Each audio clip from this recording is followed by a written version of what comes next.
Hello everyone, this is ज्योति है। आज की वीडियो में हम करेंगे एक आईपीओ का रिव्यू। तो 26 अगस्त को दो आईपीओज ओपन हो रहे हैं, जिसमें से एक आईपीओ है विक्रम इंजीनियरिंग लिमिटेड का आईपीओ, जिसका हम आज की वीडियो में रिव्यू करेंगे। अब दोनों ही आईपीओ में से ये आईपीओ ज़्यादा बेटर है, क्योंकि यहाँ पे हमें ज़्यादा अच्छी डिमांड देखने को मिल सकती है, क्योंकि लिस्टिंग गेन के जो एक्सपेक्टेशंस हैं वो इस आईपीओ में ज़्यादा हैं। और साथ ही में कंपनी का जो बिज़नेस मॉडल है वो काफ़ी अच्छा है। आने वाले टाइम में उसमें काफ़ी ज़्यादा ग्रोथ पोटेंशियल्स हैं और कंपनी फाइनेंशियली भी जो है वो अच्छा कर रही है। तो अब क्या इनका बिजनेस मॉडल है और क्या किस तरीके के फाइनेंशियल्स है वो हम आगे समझेंगे। लेकिन उससे पहले अगर आप खुद भी किसी कंपनी पे एनालिसिस लगाना सीखना चाहते हैं, क्लासेस करना चाहते हैं शेयर मार्केट की, ऑनलाइन या ऑफलाइन किसी भी मोड से, तो आप हमें इस नंबर पे कांटेक्ट कर सकते हैं। तो चलिए सबसे पहले हम कंपनी के बिजनेस मॉडल को समझेंगे और लास्ट में देखेंगे कि किस तरीके की लिस्टिंग इन यहाँ पे एक्सपेक्टेड है। तो सबसे पहले तो 2008 में ये कंपनी जो है वो स्टार्ट हुई थी। और ये कंपनी बेसिकली जो है वो power projects, railway projects, water projects and solar energy के जो प्रोजेक्ट्स हैं उस पर वर्क करती है। तो कंपनी जो है बेसिकली ईपीसी की कंपनी है, means engineering procurement and commissioning की सर्विसेज देती है। तो ईजी लैंग्वेज में बात करें तो जो बड़े बड़े इंफ्रास्ट्रक्चर प्रोजेक्ट्स होते हैं, तो बड़े बड़े इंफ्रास्ट्रक्चर्स की डिज़ाइनिंग करना, मटेरियल को प्रोक्योरमेंट करना और फिर उनका एग्जीक्यूशन करना, ये सारा काम जो है ये कंपनी करती है। अब कंपनी डिफरेंट इंडस्ट्रीज़ को सर्व करती है। जैसे मैंने आपको बताया कि power distribution and transmission projects में काम करती है, then water infrastructure, railway infrastructure and solar power के जो प्रोजेक्ट्स हैं वहाँ पे भी कंपनी सर्व करती है। इसका मतलब है कंपनी जो है डिफरेंट इंडस्ट्रीज़ में सर्व करने की वजह से इनके पास प्रोजेक्ट्स काफ़ी ज़्यादा है और आने वाले टाइम में इनके पास प्रोजेक्ट्स की जो पाइपलाइन है वो काफ़ी अच्छी है। तो मतलब इस कंपनी के पास काम की कोई कमी नहीं है। तो ये इनका जो है बिज़नेस मॉडल हो गया। अब क्लाइंट की बात करें तो क्योंकि कंपनी जिस इंडस्ट्रीज़ को सर्व करती है वहाँ ज़्यादातर जो है वो गवर्नमेंट की ही कंपनीज़ हैं, तो गवर्नमेंट क्लाइंट्स कंपनी के पास ज़्यादा हैं। तो गवर्नमेंट कंपनीज़ की बात करें तो NTPC limited, power grid corporation of India, then north and south, north Bihar, south Bihar distribution companies, transmission corporation of Telangana जैसी जो बड़ी कंपनीज हैं वो इनके क्लाइंट्स हैं। तो यहाँ पे ज़्यादा जो कंपनी के जो कस्टमर्स हैं वो गवर्नमेंट कंपनीज ही हैं। तो ये कंपनी का पूरा बिजनेस मॉडल है। अब हम इसके कुछ स्ट्रेंथ की और वीकनेसेस की अगर बात कर लें कि क्या स्ट्रेंथ है इस कंपनी की और क्या रिस्क है, पहले वो बात करते हैं, फिर हम कंपनी के फाइनेंशियल्स की तरफ जाएंगे। तो सबसे पहले तो इनका स्ट्रेंथ है कि डाइवर्सिफाइड प्रेजेंस है। तो कंपनी डिफरेंट इंडस्ट्रीज़ को प्रेजेंट करती है, तो डाइवर्सिफिकेशन की वजह से कंपनी के पास जो प्रोजेक्ट्स हैं वो काफ़ी ज़्यादा है। और यही इनका दूसरा स्ट्रेंथ है कि कंपनी के 45 प्रोजेक्ट्स जो है वो कंप्लीटेड हैं, 44 ऑन गोइंग हैं और आगे पाइपलाइन में भी काफ़ी सारे प्रोजेक्ट्स कंपनी के पास हैं। तीसरा है कि कंपनी को एंकर इन्वेस्टर से काफ़ी अच्छी डिमांड देखने को मिली है। तो एंकर्स ने यहाँ पे से जो है काफ़ी अच्छा फंड कंपनी को रेज हुआ है। तो ये कंपनी के कुछ स्ट्रेंथ हुए। अब इनके वीकनेसेस या रिस्क की बात करूँ तो सबसे पहले तो कंपनी जिस तरीके के का काम करती है वहाँ पे गवर्नमेंट के ऊपर काफ़ी ज़्यादा इनको डिपेंडेंसी है। तो गवर्नमेंट कॉन्ट्रैक्ट के ऊपर डिपेंडेंसी होने की वजह से यहाँ पे इनको रिस्क है। दूसरा है कि कंपनी कुछ लिटिगेशन चार्जेस में भी फंसी हुई है। तो कंपनी के पास कुछ लिटिगेशन चार्जेस है और यहाँ पे रेलवे अथॉरिटी की तरफ से इनको 2 साल का बैन भी मिला हुआ है। तो ये कंपनी का बहुत बड़ा यहाँ डीमेरिट है जिसे कंसीडर करना ज़रूरी है। और तीसरा है कि कंपनी के पास ऑडिटर्स की तरफ से कुछ रेड फ्लैग भी मिला हुआ है। कुछ रिकवरी इश्यूज़ को लेके, वेंडर पेमेंट इश्यूज़ को लेके कंपनी को ऑडिटर्स की तरफ से रेड फ्लैग मिला हुआ है। तो ये कंपनी के कुछ जो है रिस्क वाले फैक्टर्स हैं। तो कम कुछ स्ट्रेंथ और रिस्क हमने देखे, लेकिन इसके बावजूद भी कंपनी के पास आने वाले टाइम में काफ़ी सारे जो प्रोजेक्ट्स हैं वो पाइपलाइन में हैं और आगे जो इनकी प्रेजेंस है वो काफ़ी स्ट्रांग देखने को मिल रही है, क्योंकि जिस इंडस्ट्रीज़ को ये सर्व करती है उसका स्कोप काफ़ी अच्छा है।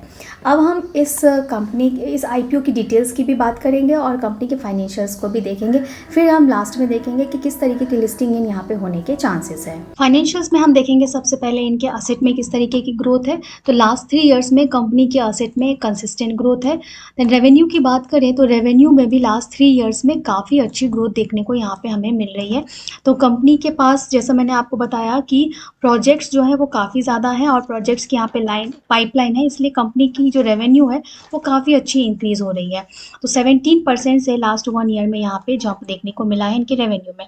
प्रॉफिट आफ्टर टैक्स की बात करें तो कंपनी के प्रॉफिट आफ्टर टैक्स में भी अच्छी कंसिस्टेंसी है और लास्ट 1 ईयर में इनके प्रॉफिट आफ्टर टैक्स में बहुत ज़्यादा नहीं लेकिन 4% का जंप देखने को मिला है और कंसिस्टेंसी अच्छी मेंटेन की हुई है, तो ये अच्छी बात है। एबिटा इनका देखें तो इंक्रीजिंग है, नेट वर्थ कंपनी की इंक्रीज हो रही है, रिजर्व सरप्लस भी कंपनी के इंक्रीज हो रहे हैं। स्पेशली लास्ट 1 ईयर में कंपनी का रिजर्व और सरप्लस काफ़ी अच्छा ग्रो हुआ है और कंपनी के पास कुछ बोरोइंग्स भी हैं। अब अदर रिटर्न रेशियोज़ की बात करें तो यहाँ पे कंपनी के रिटर्न रेशियोज़ भी काफ़ी अच्छे हमें देखने को मिलेंगे। तो इनका आरओई आप देखेंगे तो 16.63% का है, आरओसीई 23.34% का है, तो 15% से अबव है, ये अच्छा साइन है।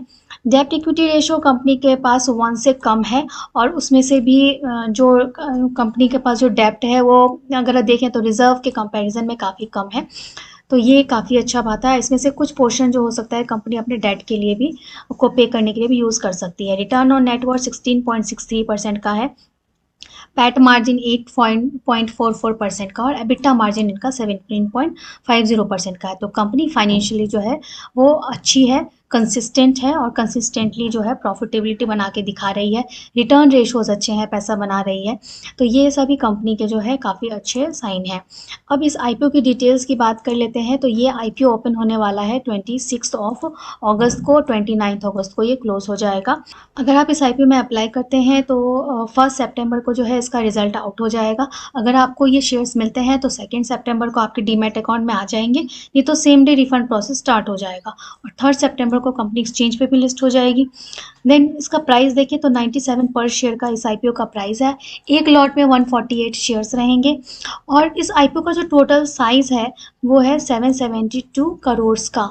772 करोड़ का टोटल साइज़ है, जिसमें से मैक्सिमम जो पोर्शन है वो फ्रेश इशू ही है, तो जिसे कंपनी अपने ग्रोथ के लिए यूज़ करने वाली है, तो ये काफ़ी अच्छा साइन है। और बाकी जो 51 करोड़ है वो ऑफर फॉर सेल है, तो यहाँ पे भी काफ़ी अच्छे साइन है, जैसे हमने दूसरे भी आईपीओ में भी देखा था। एनालॉन अगर आपने देखा है तो वो जो आईपीओ है वो पूरा फ्रेश इशू है, तो यहाँ पे भी मैक्सिमम पोर्शन फ्रेश इशू का है। तो ये सभी डिटेल्स हैं और एंकर इन्वेस्टर से भी यहाँ पे काफ़ी अच्छी डिमांड कंपनी को देखने को मिली है।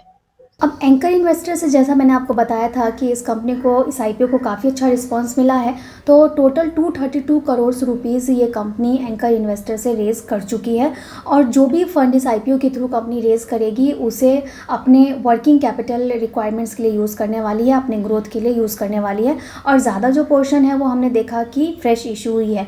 तो ये काफ़ी पॉजिटिव पॉइंट है कि जो भी फंड यहाँ पे रेज़ हो रहा है वो कंपनी की ग्रोथ के लिए और वर्किंग कैपिटल के लिए यूज़ हो रहा है, तो ये स्ट्रेंथ हुई इसकी। अब हम इसकी ग्रे मार्केट प्रीमियम की बात करें तो ग्रे मार्केट प्रीमियम इसकी डिमांड चल रही है 21 पे, जिसकी बेसिस पे यहाँ पे 21 to 22% तक की लिस्टिंग गेन एक्सपेक्टेड है आज की डेट में। तो हो सकता है कि आने वाले टाइम में इस आईपीओ में जो बड़े इंस्टीट्यूशनल इन्वेस्टर्स हैं, QIVs हैं, उनका इंटरेस्ट यहाँ पे ज़्यादा देखने को मिले और उधर से ज़्यादा अच्छी डिमांड देखने को मिले, क्योंकि यहाँ पे हमने देखा कि एंकर इन्वेस्टर्स ने भी इस आईपीओ में अच्छी डिमांड दिखाई है, तो इस आईपीओ में अच्छी डिमांड आने के चांसेस है और मैं इस आईपीओ में अप्लाई करने वाली हूँ। और अगर आप भी सोच रहे हैं इस आईपीओ में अप्लाई करने की, तो जितने भी पॉइंट्स मैंने आपको बताए हैं वो सब कंसीडर करते हुए इस आईपीओ में मेरे ख्याल से अप्लाई किया जा सकता है। आपको क्या लगता है आप भी कमेंट करके मुझे ज़रूर बताएं और ऐसे ही वीडियोज़ के लिए चैनल को सब्सक्राइब करके हुए रख लें। Thank you.